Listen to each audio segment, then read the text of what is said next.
Amsterdam Kitchen. Join us live on Saturday mornings from 10 till 12 on Broadcast Amsterdam. Or catch up later. It's all online. Hello, good morning Amsterdam. Welcome to the Amsterdam Kitchen. This is me, Cathy Central. Who have we got with us? Geli Carney. And special guest... Kiko Morah, local filmmaker. He's also on the Amsterdam Film Show with me. We are the presenters there. Crossover.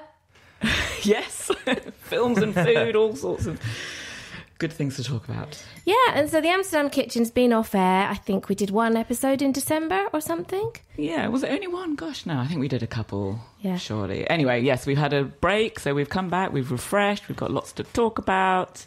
Yeah, loads of research, you wouldn't believe it. But then also we said, we're going to use this, 6 weeks or so off air. We're going to do jingles. We're going to prep all our interviews and stuff. Does that happen? Best laid plans, right? You know what it's like, listeners, don't you? I bet you were exactly the same with all your New Year's resolutions. New Year resolutions, exactly. Well, January was like 3 days. Yes. Yeah, the entire month lasted 3 days. Did it? Oh, for your resolution style. But it also dragged on as well, didn't it? Oh, thank God it's over, huh? I don't know. Luckily I've been busy. Yeah, that's the best way to get through January, for sure. Dry January, if you were doing it, is over. So there'll be lots of people out going crazy tonight. Maybe. But what's the point of doing dry January if on February 1st you're going to get absolutely shit-faced? But I think also, January is hard enough. Why do that to yourself? Exactly. It's pure torture. My wife did it last year and she was so miserable. Like she was so her. sad. Yeah. Please, It was darling, don't do it. Please, for the love of God, have a shot of tequila or something. I have to live with you. Yeah. Terrible. Listen to us. Terrible, but there we are. It's not that we're alcoholic. We're just over 30, we're just, Yeah. So, what have we got on the show today? Of course, we're going to talk to Kiko. Why did we bring him on? Oh, he's got loads of local food stories behind him and, mainly the fact that of your new project. Oh, yeah. You want me to talk about it right now? Just an intro. Give people a teaser. It's a film project that I've been working on for a while. I'm usually a horror filmmaker. Okay. But for a few years, I've been flirting with the idea of doing something with food. Yeah. And now I just shot the first episode of a series focused on expats in Amsterdam and their connection to food from their own country. You stole my idea. and I get them to cook on camera. Brilliant. Dish of their choosing. And it's like a portrait/cooking show because I do want people to be able to follow a recipe and get back in the kitchen. Mm-hmm. Yeah. Wonderful. So, and how will this be shared ultimately? Well, the first episode, which we shot last week, was self-financed. Okay. We're still thinking about that. Sorry, yeah. we're getting ahead of ourselves. Back to what's coming up. Well, we also thought that we would, in your honour, as a film director, Kiko, we thought we would talk about food and films as well. Yeah. We've got a kind of a top 10 list, narrowing it down to something or other. Okay. So it'd be interesting to see what your thoughts are on the list that I've drawn up. I think we're going to talk for ages on that, probably. Don't worry, I'm game. And of course, I would like Kiko to share with Amsterdam a bit more about his homebrew experience. If you think you've got a small apartment and you cannot make homebrew beer, Kiko is going to tell us how that is not true, and he's doing that. Broadcast Amsterdam. So now you're back on the Amsterdam Kitchen with me, Cathy and Geli, and our special guest, Kiko Morah. Kiko's up to something special. You're going to tell us all, tell Amsterdam all about it. Yeah. Like I mentioned earlier, it's a series project that I'm starting to develop with some friends. Well, it all started because when I moved to Amsterdam, I wasn't really much of a cook. And the problem is that I couldn't find good tacos. Okay. Good Mexican food in Amsterdam. So I started doing my research, asking my grandparents, my mom for recipes and everything. And I started getting in the kitchen, and do my first attempts at Mexican food. Over the years, I've been here for 5 years. I can say that my favorite tacos in Europe, I can make myself in my kitchen, you know, at my home. So that triggered the whole thing of I'm not the only expat here. There's people from all over the world. And this is how I cope with the fact that I cannot find food for my own country here. Yes. And they're so easy to make that anybody could make like proper, excellent Mexican food at their house. So it's kind of like an autobiographical project, but I'm not in it. So I'm doing a portrait of expats in Amsterdam, like talking about the roots of cooking and how they manage to recreate those flavors in their kitchen here in Amsterdam. So we shot the first episode with an Italian woman named Chiara Di Falco. Lovely name. Yeah. And she picked this awesome pasta dish called pasta alla papalina that her dad used to make for her every Saturday, well, almost every Saturday. Uh-huh. And she thought that her dad had created because it was called papalina. But in reality, she found out later that it was created for the Pope. Oh, Papa.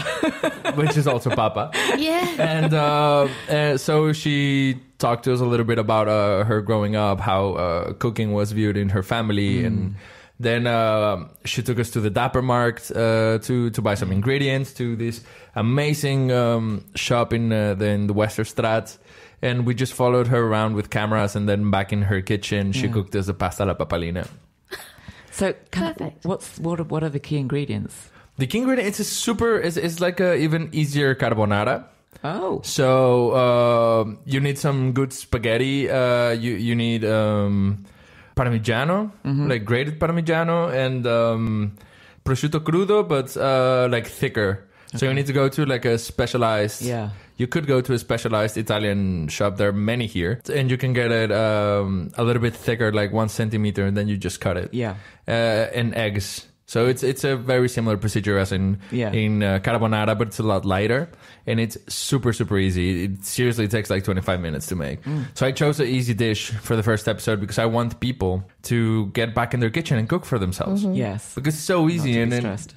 And in a time of a lot of Deliveroo and a lot of takeaway, I think people are not cooking for themselves anymore. I think that's so true. Kitchens in Amsterdam are just becoming smaller and smaller and smaller. That's so true. Yeah. So don't need this. Just need a microwave. Yeah. I mean, I'm feeling that myself. The amount, I'm still cooking for 4 at home, but the amount of cooking that I'm doing is much less than in any other place that I've lived. Yeah, and funny enough, I've discovered that the people that are actually cooking at home are foreigners. Yes, because they want to because they have a That. nostalgia. Yeah. For the same reason you had, yes. Yeah. So every time we move in Amsterdam, we've moved 3 times already. Oh wow! The first thing I look at is the kitchen. Yes, the kitchen space. Like the kitchen is like my territory, which my wife is invited, of course.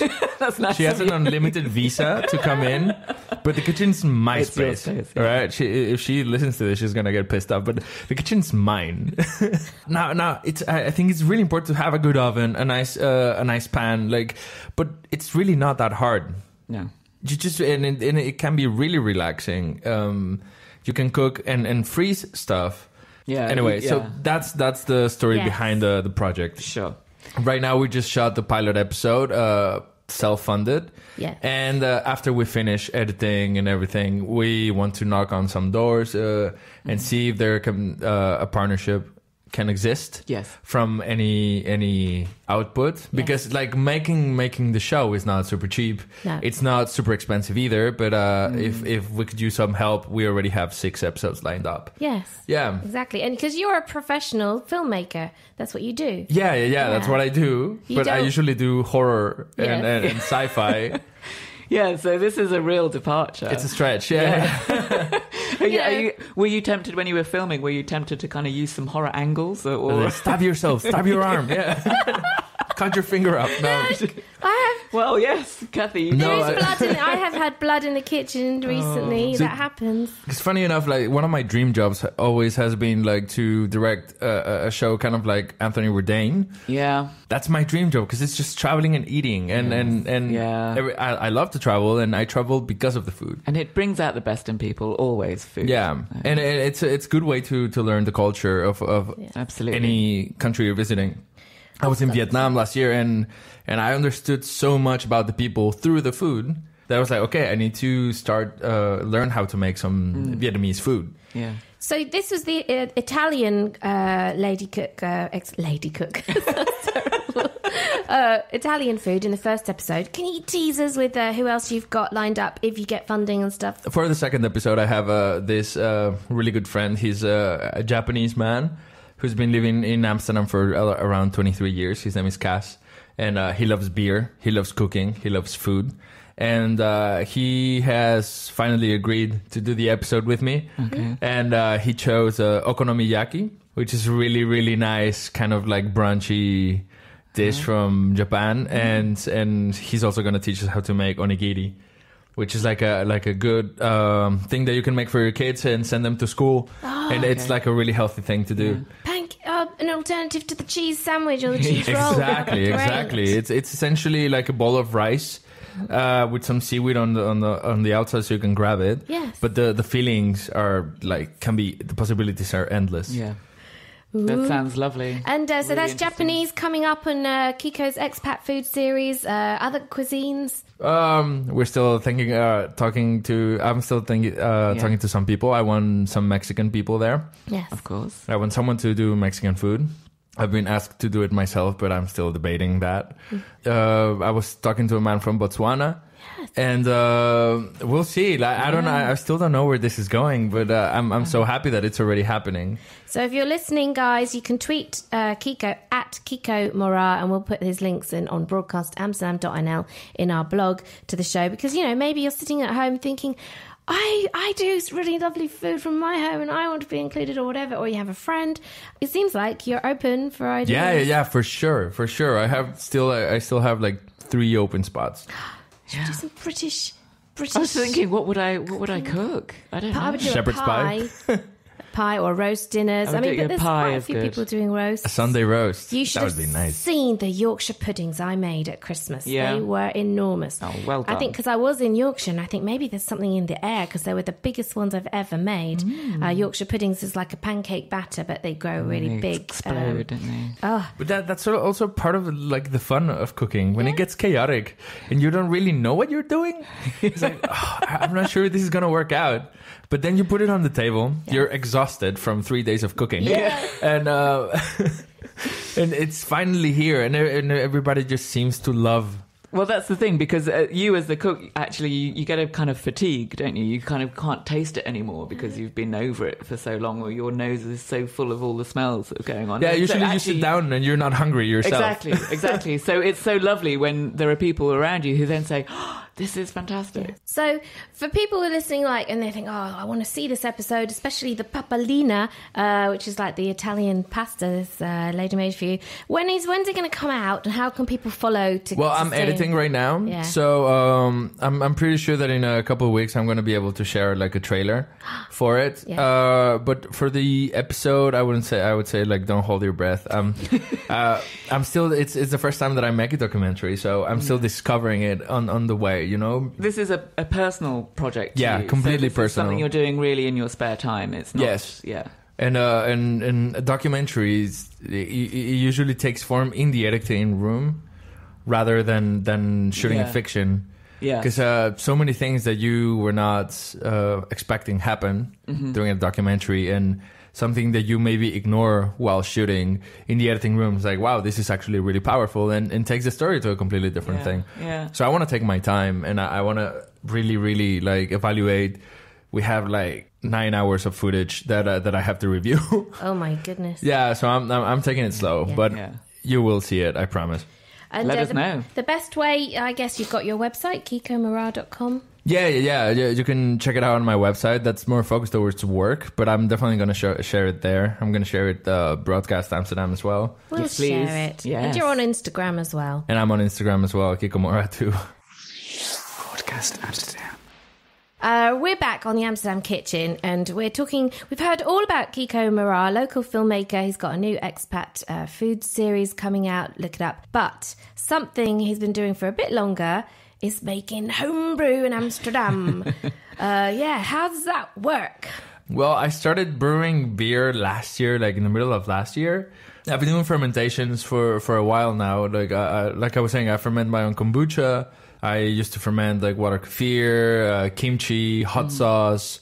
Kimchi is one of the easiest fermentations to make at home. Yeah. Do you do any? Sometimes, because the smell. The smell does... Put you off. Yeah. I made my first batch of kimchi like a year ago because my wife gave me a kimchi kit and she regretted it like 4 days later. She's like, it smells like a corpse farted in here, you know? Like...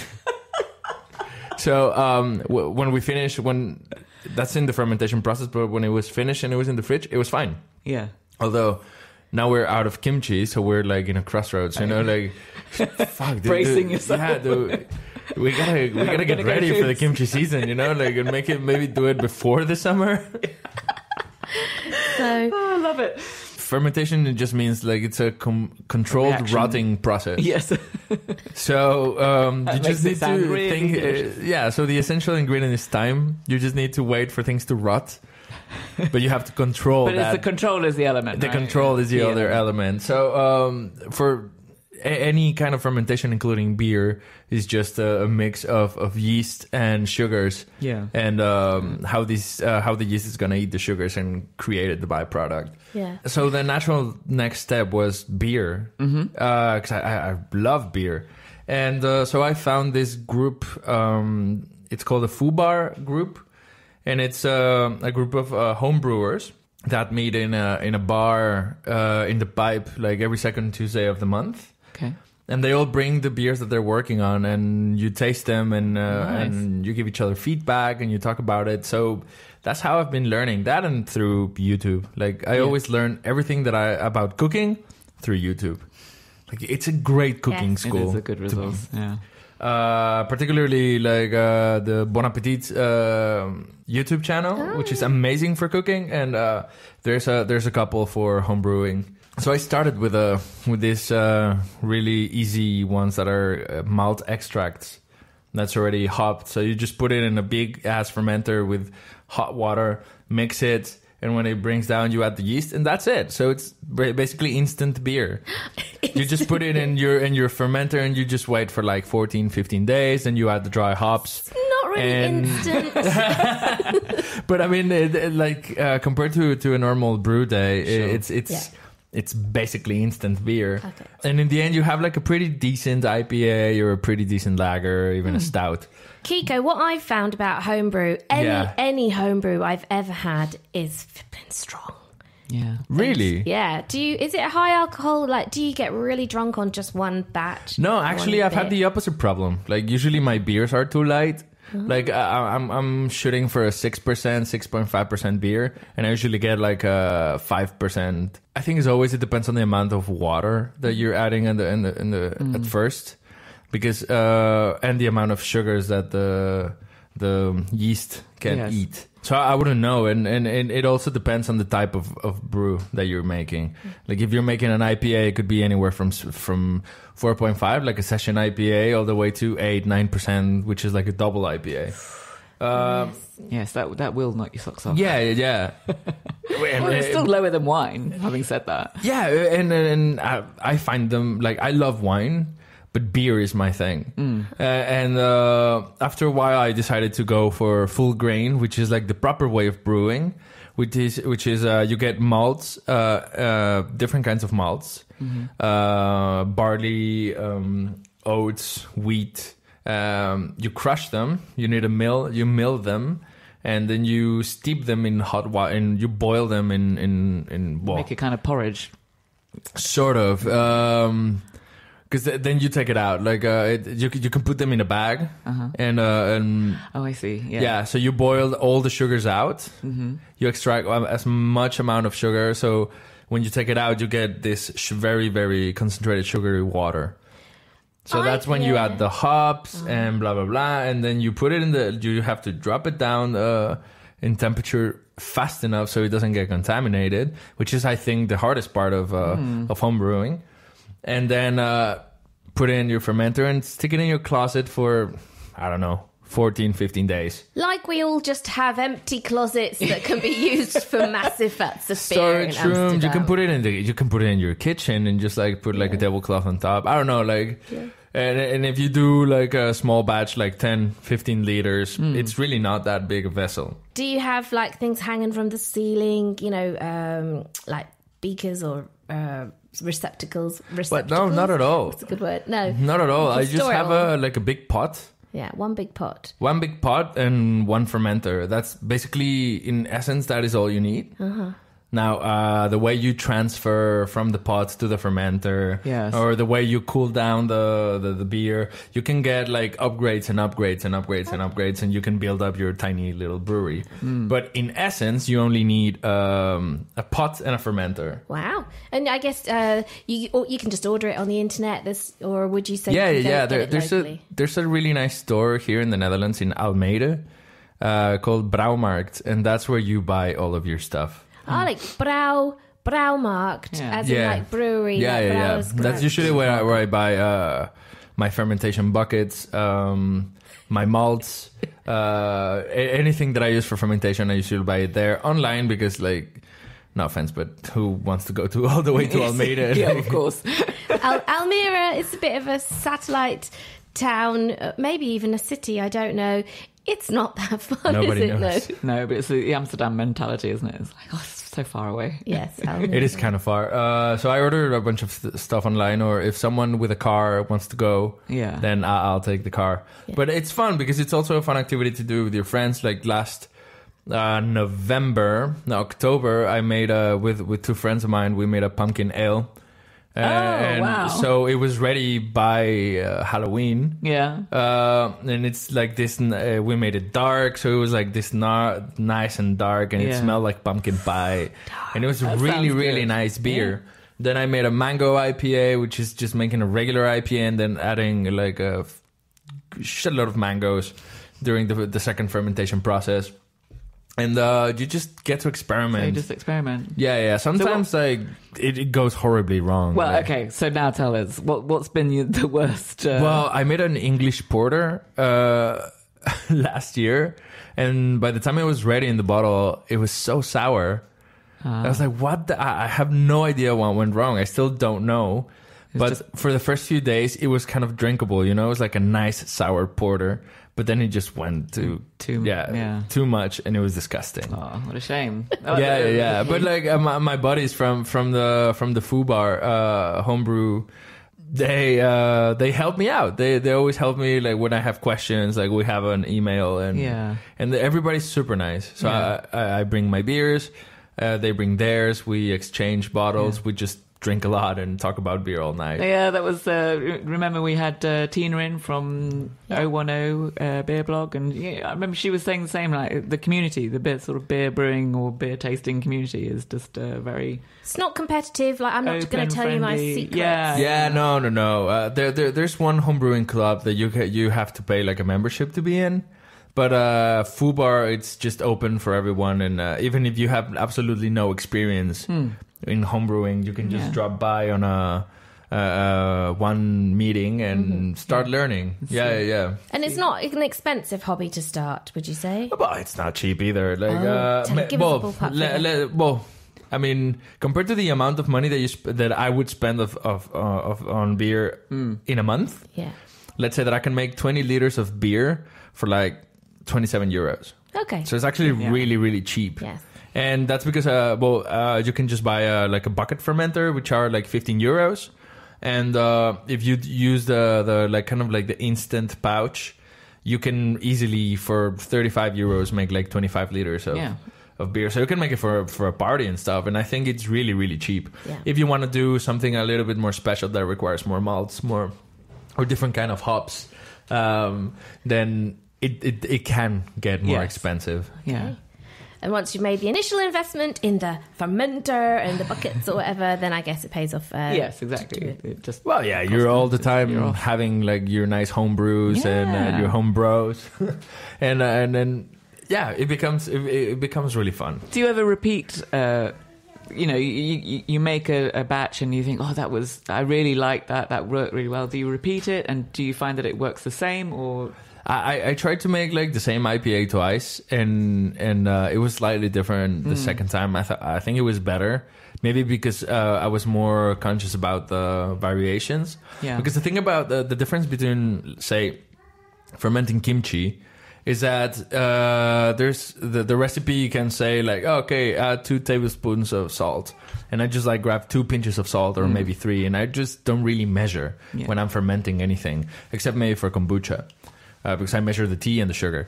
But fermentation for me is more about the feeling, but brewing beer, you have to be very specific with the numbers. It's more like baking. You can't really. Yes, exactly. It's more like baking. It's definitely an exact science. Yeah. So 1 extra gram of hops can completely throw off a beer. 1 gram.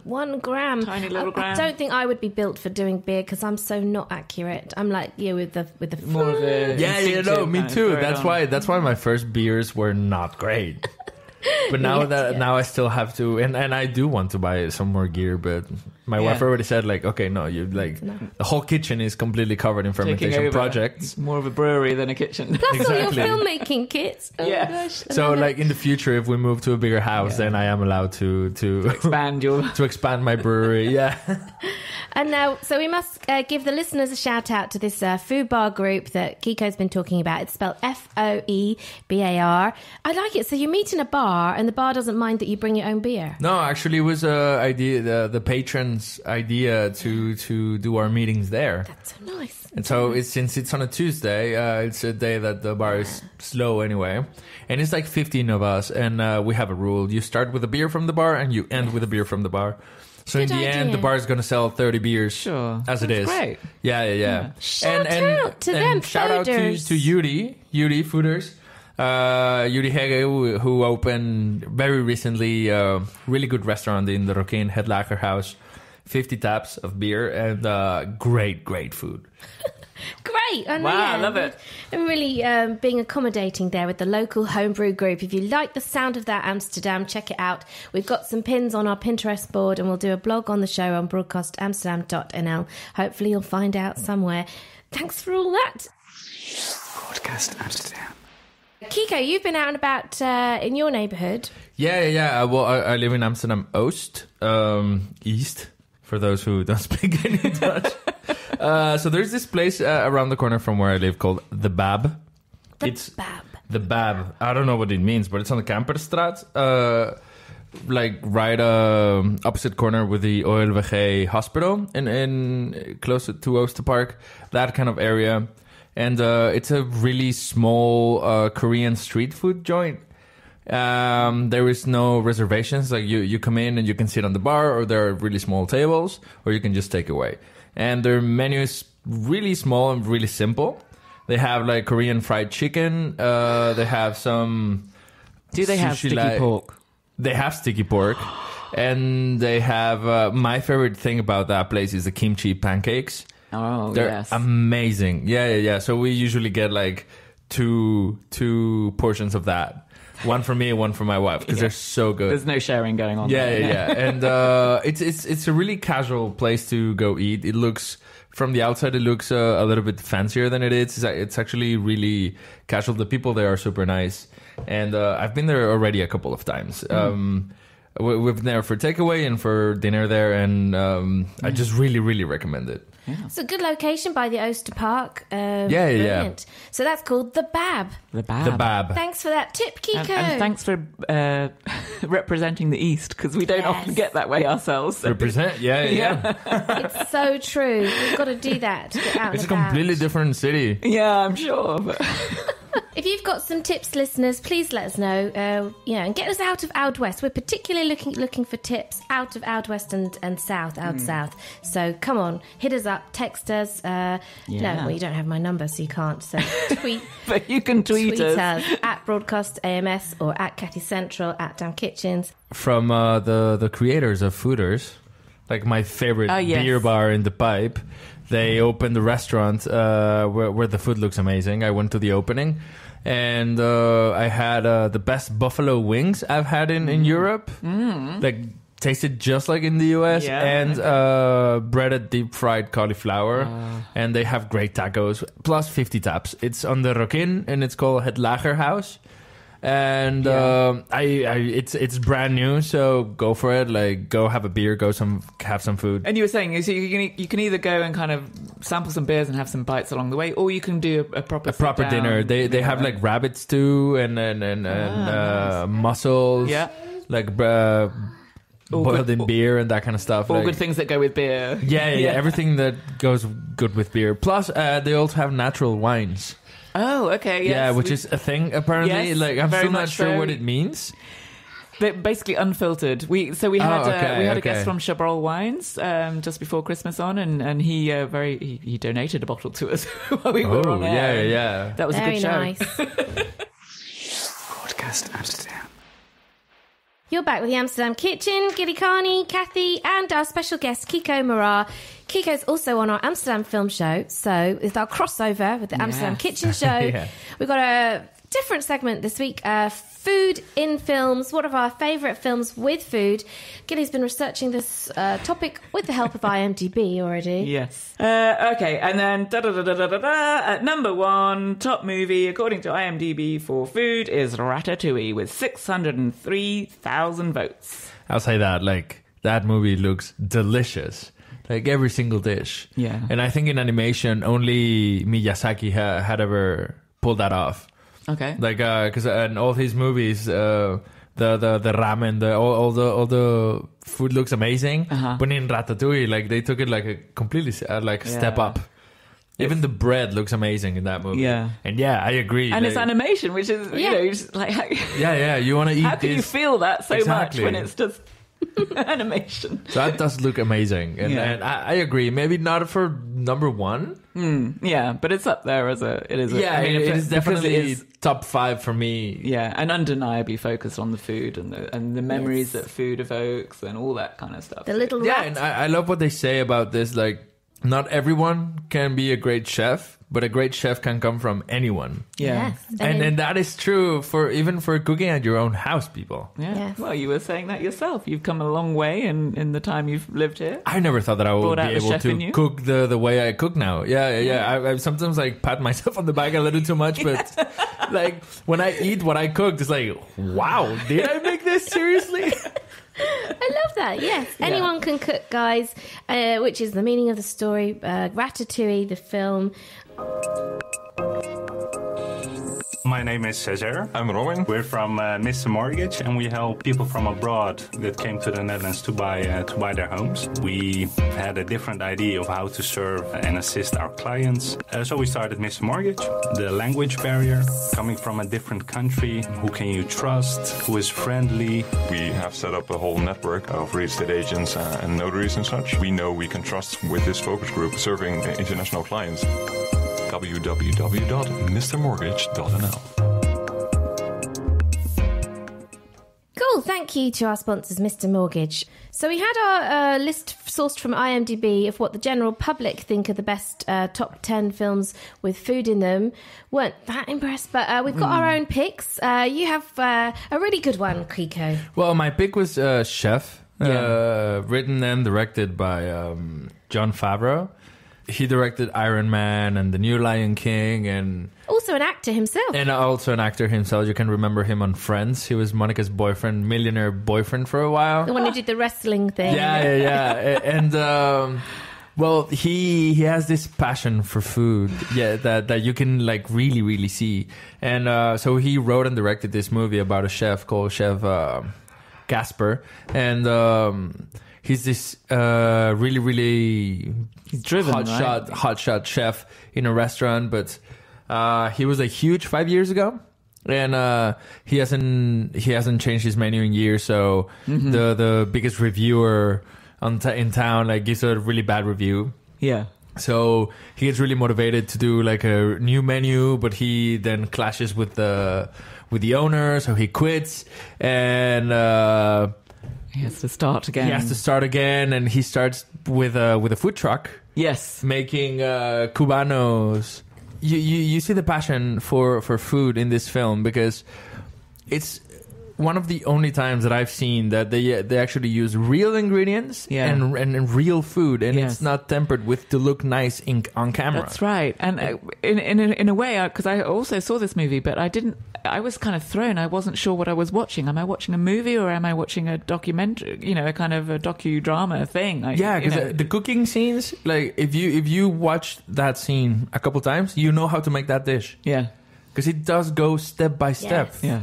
Yeah. Specifically the pasta that he makes for Scarlett Johansson, the pasta aglio and oglio that I already made, and it's fantastic.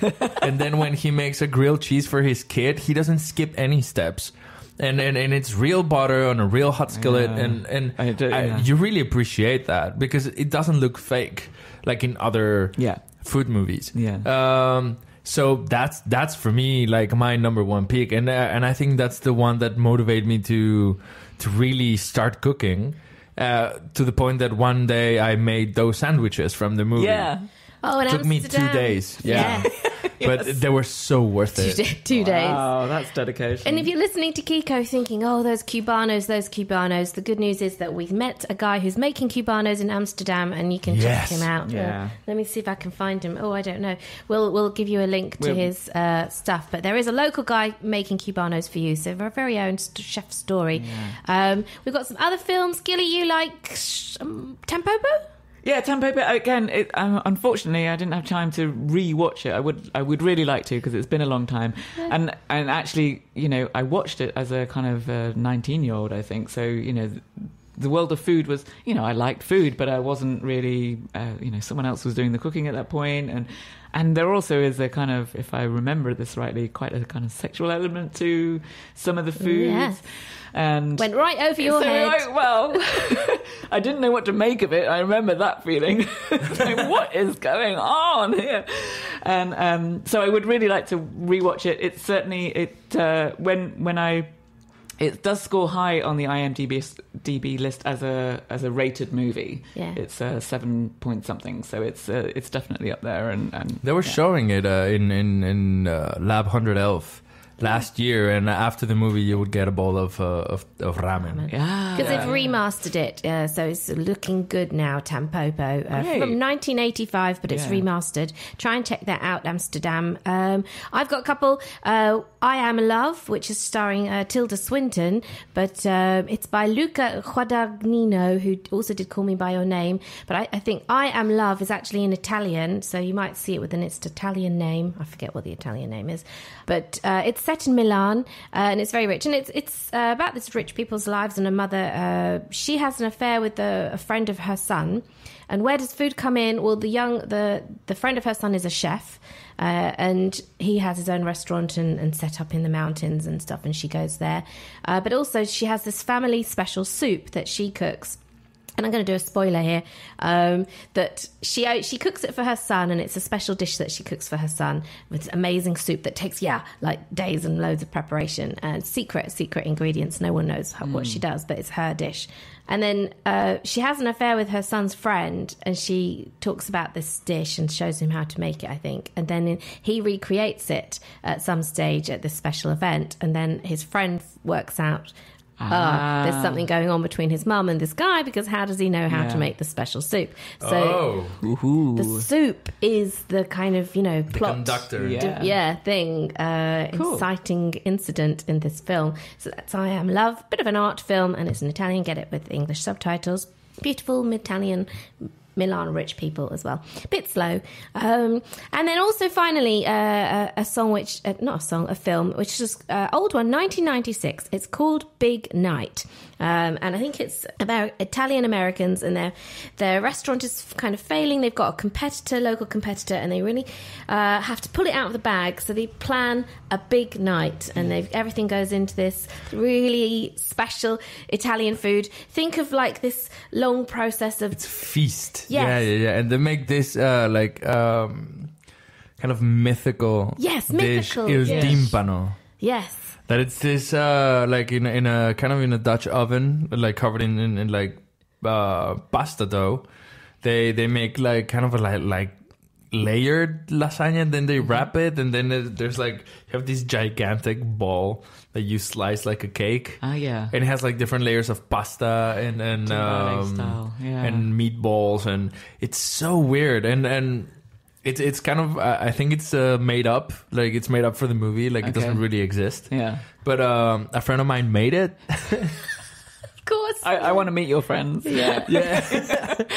So it was so good. It was like a lasagna composed. Well, yeah, it was like a lasagna. Yeah. It essentially tasted like that, and it's way too much work to do. Yeah. Like it took him like a long time. So once in a lifetime, or like a thing for a wedding, Special or you're right, a occasion. feast. Yeah. Yeah. But it's not just about the food and the recreation, but it's the drama and the tension that creates, because you can see all the effort they're going into and the time, and their restaurants failing. Everything hangs on this one meal. Exactly. One night, right? Oh, you're like, oh my God. And when they bring you the timpano and everybody starts eating it, everybody's like, oh my God, this is so good. And then I think it's the competitor who like slams his hand on the table like, God damn it, this is delicious. Despite himself, very good. So if you missed, it's an old film from 1996. Look it up, Big Night. I think we can recommend it. Broadcast Amsterdam. Thanks for joining us on the Amsterdam Kitchen. Thank you to Kiko Morah, Yes, our thank you, special Kiko. guest. No, it was awesome. It's a chaos at home, and it's a Saturday morning in our Amsterdam kitchen as well, but we give you a taster of that. Hope you like the vibe. We've got all sorts going on, but we'll be back next Saturday 10 till 12. February and March through there. Catch us, and if you missed the show, it's online afterwards. Amsterdam Kitchen.